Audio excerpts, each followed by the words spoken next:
Hi friends, આ વિડીયોમાં હું તમને લોકોને રિયલ ડેટા સાથે સમજાવીશ કે આ વર્ષે કટ ઓફ છે કેટલું ડાઉન જશે, કેટલા વિદ્યાર્થીઓને આરામથી એડમિશન મળી જશે। આ વિડીયો તમે એન્ડ સુધી જોશો એટલે 100% તમને લોકોને પણ આઈડિયા આવી જશે કે હું શું કહેવા માંગુ છું। દર વર્ષે ઘણા બધા યુટ્યુબર હોય, કાઉન્સિલર હોય, એમાં હું પણ આવી જાઉં છું કે અમે કટ ઓફના વિડીયો બનાવતા હોઈએ છીએ, પરંતુ એ પ્રેડિક્શન એટલે કે સંભવિત જ હોય છે। કોઈ પણ લોકોને ફાઇનલ કટ ઓફ છે તે ખબર હોતી નથી, ફક્ત એ પ્રેડિક્શન જ કરતા હોય છે। ફાઇનલ કટ ઓફની માહિતી ત્યારે જ ખબર પડે કે જ્યારે તમારો ગુજરાત રેન્ક છે તે આવી જાય, અને ગુજરાત રેન્ક છે એ જ્યારે તમે લોકો ગુજરાતમાં રજિસ્ટ્રેશન કરશો ત્યાર પછી આવતો હોય છે। તો અત્યારે જેટલા પણ યુટ્યુબરો મારા ભાઈઓ છે અથવા તો હું પોતે પણ વિડીયો બનાવું છું, તો એ ફક્ત અમે પ્રેડિક્શન એટલે કે સંભવિત જ કહેતા હોય છે, તો એ પ્રોપર છે, રિયલ માહિતી હોતી નથી। પરંતુ હું જે વિડીયોમાં તમને માહિતી બતાવીશ એ માહિતી તમે જોશો તો 100% તમે પોતે પણ સમજી જશો। તો હવે આપણે વિડીયોના ટોપિક પર આવીએ। આ ચેનલમાં સ્ટેપ બાય સ્ટેપ તમામ પ્રકારના વિડીયો આવતા રહેશે, તમને લોકોને એડમિશન અને સ્કોલરશિપ મળે ત્યાં સુધીની માહિતી અને લાઈવ પરીક્ષાના વિડીયો પણ આવતા રહેશે। તો જો તમે ચેનલમાં નવા હોય તો ચેનલને સબસ્ક્રાઈબ કરી રાખજો। હવે હું તમને જે ડેટા બતાવું છું એ તમે સમજો। હું અહીંયા 2023થી લઈને 2026નો ડેટા તમને સમજાવીશ। હું ટૂંકમાં તમને વિગતવાર સમજાવી દઈશ એટલે તમારો સમય છે વધારે બરબાદ થશે નહીં। તો યર 2023 એટલે કે વર્ષ 2023ની વાત કરું તો ગુજરાતમાં ટોટલ ક્વોલિફાય થયા હતા 49,915।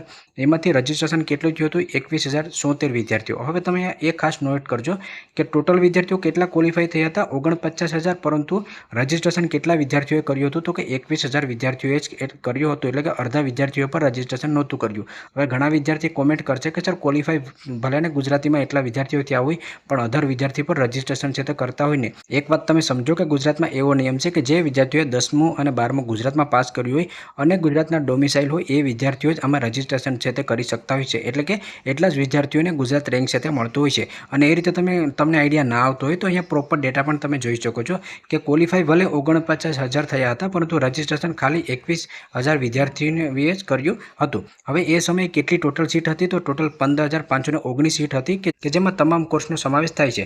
MBBSની વાત કરું તો 6,858 સીટ ત્યારે હતી। હવે હું આ પોઈન્ટ એટલા માટે તમને સમજાવું છું કે અહીંયા સીટ ટોટલ કેટલી હતી અને કેટલા વિદ્યાર્થીઓએ રજિસ્ટ્રેશન કર્યું એ તમારે ડેટા ખાસ સમજવાનો રહેશે। હવે 2024ની વાત કરું તો ટોટલ ગુજરાતી ક્વોલિફાય વિદ્યાર્થીઓ 57,000ની આસપાસ હતા, જ્યારે એ વર્ષે 2024માં રજિસ્ટ્રેશન કર્યું તો 22,804 વિદ્યાર્થીઓએ, અને ત્યારે સીટ છે એ ટોટલ 16,246 હતી। હવે તમે લોકો એ નોટ કરજો કે 2024માં પણ જેટલા વિદ્યાર્થીઓ ક્વોલિફાય થયા હતા એનાથી અડધા વિદ્યાર્થીઓએ પણ રજિસ્ટ્રેશન છે તે કર્યું નહોતું। 2025નો તમને ડેટા બતાવું ગયા વર્ષનો, તો 50,000ની આસપાસ વિદ્યાર્થીઓ ગુજરાતમાં ક્વોલિફાય થયા હતા અને રજિસ્ટ્રેશન એનાથી અડધું પણ નથી થયું, એટલે કે ટોટલ 24,374 વિદ્યાર્થીઓએ રજિસ્ટ્રેશન કર્યું હતું।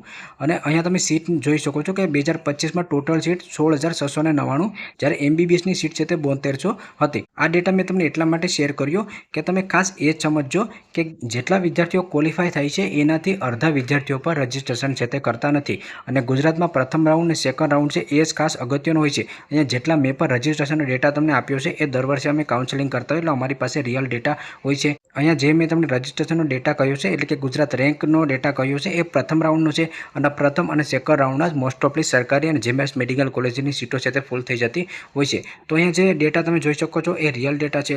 હવે 2026ની વાત તમને કહું તો ટોટલ કેટલા વિદ્યાર્થીઓ ક્વોલિફાય થયા છે? તો 38,146 વિદ્યાર્થીઓ।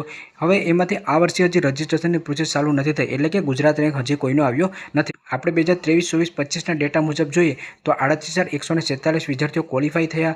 હવે દર વર્ષે તમે જુઓ છો કે અડધા વિદ્યાર્થીઓ પણ રજિસ્ટ્રેશન છે તે કરતા નથી, તો 38,000ના અડધા તમે કરો એનાથી પણ આપણે વધારીને અહીંયા લખીએ કે 20,000 વિદ્યાર્થીઓ છે એ ગુજરાતમાં રજિસ્ટ્રેશન કરે છે, ગુજરાત રેન્ક ધરાવે છે। તો ટોટલ કેટલી સીટ સામે રહેશે? તો કે આ વર્ષે ઘણી બધી સીટનો વધારો થાય એટલે 17,000 પ્લસ સીટો છે એ વધી જશે, અને MBBSમાં જ એમાં 7,400 અથવા તો એનાથી પણ વધારે સીટનો વધારો થઈ શકે એમ છે। તો તમે એ સમજો કે ગુજરાતમાં એટલું રજિસ્ટ્રેશન છે તે થશે નહીં। આ જે ડેટા છે 2024નો એ તો મારી પાસે પ્રોપર નથી, પરંતુ 2023, 24 અને 25ના ડેટા મુજબ હું તમને કહું છું 38,146થી અડધા પણ આપણે ગણીએ ને એનાથી વધારે ગણીએ તો પણ 20,000 રજિસ્ટ્રેશન માંડ થશે। તો આની ઉપરથી શું ફાયદો થશે કે વિદ્યાર્થીઓનું કોમ્પિટિશન ખૂબ જ ઓછું થઈ જશે। સીટો ટોટલ સીટોની વાત કરું તો 17,000 સીટો છે, એની સામે ફક્ત 20,000 વિદ્યાર્થી રજિસ્ટ્રેશન કરે તો કોમ્પિટિશન ખૂબ જ ઘટી જશે, અને એમાંથી પણ 7,500 સીટો તો ખાલી MBBSમાં જ રહેશે। તો MBBSમાં પણ જે કોમ્પિટિશન છે ખૂબ જ ઓછું થઈ જશે। હવે ગુજરાતમાં કટ ઓફ ડાઉન થવાના જે મુખ્ય 5 કારણો છે એ પણ હું તમને સમજાવું એટલે તમામ વસ્તુ તમને ક્લિયર થઈ જાય। અને જે પણ વિદ્યાર્થીઓ અમારી પર્સનલ પેર કાઉન્સેલિંગમાં જોડાવા માંગતા હોય તો જેમાં એ લોકોને એડમિશન અને સ્કોલરશિપ મળે ત્યાં સુધીની સંપૂર્ણ માહિતી A to Z મળતી રહેશે। તો એના માટેના નંબર તમે ડિસ્પ્લે ઉપર જોઈ શકો છો અથવા ડિસ્ક્રિપ્શનમાં પણ તમને નંબર છે એ મળી જશે. પેલું મુખ્ય કારણ છે એ તો મેં તમને ઓલરેડી પહેલાં સમજાવી દીધું, ફરીથી ટૂંકમાં કહી દઉં કે 2025ની સરખામણીમાં 2026માં ખૂબ જ ઓછા વિદ્યાર્થી ક્વોલિફાય થયા છે, એટલે કે 12,000ની આસપાસ વિદ્યાર્થીઓ 2025 ગયા વર્ષની સરખામણીએ ક્વોલિફાય થયા છે, એટલે રજિસ્ટ્રેશન પણ ઓછું થશે અને જે સ્પર્ધા કોમ્પિટિશન છે એ પણ ઘટી જશે. અને આ ઉપરાંત ગયા વર્ષની સરખામણીમાં કરતાં આ વખતે કટ ઓફ ડાઉન જાય તો ગયા વર્ષે સીટ પણ ઓછી હતી, જ્યારે આ વર્ષે મેડિકલ સીટમાં પણ વધારો થશે, એટલે કે અત્યાર સુધીમાં ટોટલ 7,400 સીટ થઈ ગઈ છે અને એમાં 200 સીટનો વધારો થાય તો તમારે 7,500થી ઉપર પણ સીટ છે તે જઈ શકે. તો રજિસ્ટ્રેશન ઓછું થશે, ગુજરાત રેન્ક ઓછું થશે અને સામે સીટનો વધારો થશે, એટલે વિદ્યાર્થીઓને મેડિકલ MBBSની સીટમાં ખૂબ જ કોમ્પિટિશન ઓછું થઈ જશે. ત્યાર પછી બીજો એક ખાસ પોઈન્ટ તમે સમજો કે કદાચ 20,000 વિદ્યાર્થીઓનું રજિસ્ટ્રેશન થઈ પણ જાય તો એમાં એવું નથી હોતું કે તમામ વિદ્યાર્થીઓ ફક્ત MBBSમાં જ એડમિશન લેતા હોય. ઘણા વિદ્યાર્થીઓ ડેન્ટલમાં જતા હોય, ઘણા આયુર્વેદિકમાં જતા હોય, ઘણા હોમિયોપેથિકમાં જતા હોય, ઘણા BVSCમાં પણ જતા હોય અને ઘણા છે એને બહુ લો સ્કોર હોય તો છેલ્લા રાઉન્ડ સુધી ટ્રાય કરે, ત્યાર પછી એ લોકો અબ્રોડમાં પણ જતા રહેતા હોય છે અને અન્ય વિદ્યાર્થીઓ BSc નર્સિંગ કે BPT કોર્સમાં પણ જતા હોય છે. તો 20,000 વિદ્યાર્થીઓમાંથી ઘણા બધી વિદ્યાર્થીઓ છે અધર કોર્સમાં પસંદ કરતા હોય છે. ખાસ કરીને આ પોઈન્ટ એ વિદ્યાર્થીને લાગુ પડશે કે જે ફક્ત MBBS મેડિકલમાં જ એડમિશન લેવા માંગતા હોય. તો જે ઘણા બધી વિદ્યાર્થીઓ ડેન્ટલ કે જેને વારસાગત ડેન્ટલ હોસ્પિટલ હોય તો એ લોકો ડેન્ટલ કોર્સ પસંદ કરતા હોય છે. જેને વારસાગત આયુર્વેદિક પોતાની હોસ્પિટલ મમ્મી પપ્પાને હોય કે હોમિયોપેથિક મમ્મી પપ્પાની હોસ્પિટલ હોય તો એ લોકો હોમિયોપેથિક આયુર્વેદિક જ કરતા હોય છે. તો એ રીતે તમારું કોમ્પિટિશન છે ખૂબ જ ઓછું થઈ જશે. પહેલાં તમને કહ્યું હતું એ મુજબ કે જેટલા વિદ્યાર્થીઓ ક્વોલિફાય થાય છે એનાથી અડધા વિદ્યાર્થીઓ પર રજિસ્ટ્રેશન છે તે કરતા નથી. એમાંથી ઘણા બધી વિદ્યાર્થીઓ છે એ ઓલ ઇન્ડિયા કોટામાં પણ જતા રહેતા હોય છે.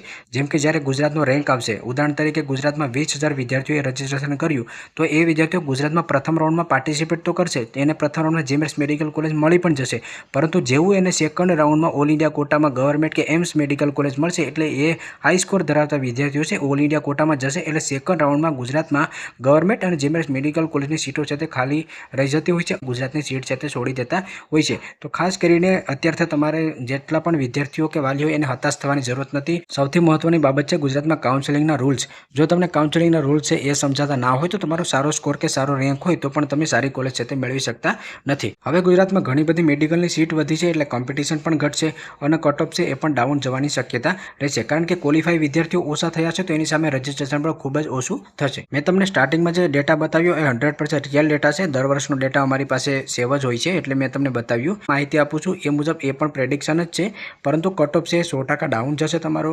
હવે આનું ફાઇનલ માહિતી તો જ્યારે જનરલ મેરિટ જાહેર થાય, રજિસ્ટ્રેશન પૂર્ણ થાય, કેટલા વિદ્યાર્થીઓ એ રજિસ્ટ્રેશન કર્યું, ગુજરાત રેન્ક આવે એની પછી હું તમને સમજાવી શકું. તો જે પણ વિદ્યાર્થીઓને MBBSમાં એડમિશન લેવાનું હોય એનો 250થી લઈને 450ની વચ્ચે સ્કોર હોય તો એ વિદ્યાર્થીઓ નિરાશ થવાની જરૂરત નથી. તમે પણ MBBS સીટ માટે એપ્લાય કરી શકો છો. જ્યારે રજિસ્ટ્રેશનની પ્રોસેસ ચાલુ થશે ત્યારે તમે MBBS છે એને પ્રાથમિકતા આપજો. MBBSમાં તમને એડમિશન ના મળે તો સાથે સાથે તમે ડેન્ટલ, આયુર્વેદિક અને હોમિયોપેથિકમાં પણ રજિસ્ટ્રેશન કરી અને એનું પણ કોલેજ ચોઇસમાં તમે સાથે નાખી શકો છો. MBBS ડેન્ટલની અલગ પ્રક્રિયા રહેશે, આયુર્વેદ હોમિયોપેથીની અલગ પ્રક્રિયા રહેશે, પરંતુ તમારે બંનેમાં પાર્ટિસિપેટ કઈ રીતે કરવું અને રૂલ્સ શું રહેશે એના પર હું સંપૂર્ણ વિડીયો બનાવીને તમને લોકોને સમજાવી દઈશ. ના ઉપરાંત પણ જો તમને કોઈ પણ ડાઉટ રહેતા હોય કે પર્સનલ કાઉન્સેલિંગ જોતી હોય તો તમે લોકો અમારી પર્સનલ પેડ કાઉન્સેલિંગમાં પણ જોડાઈ શકો છો. જો તમને આ વિડીયો પસંદ આવે તો લાઇક કરજો અને ચેનલમાં ન હોય તો ચેનલને સબસ્ક્રાઈબર કરવાનું ભૂલશો નહીં.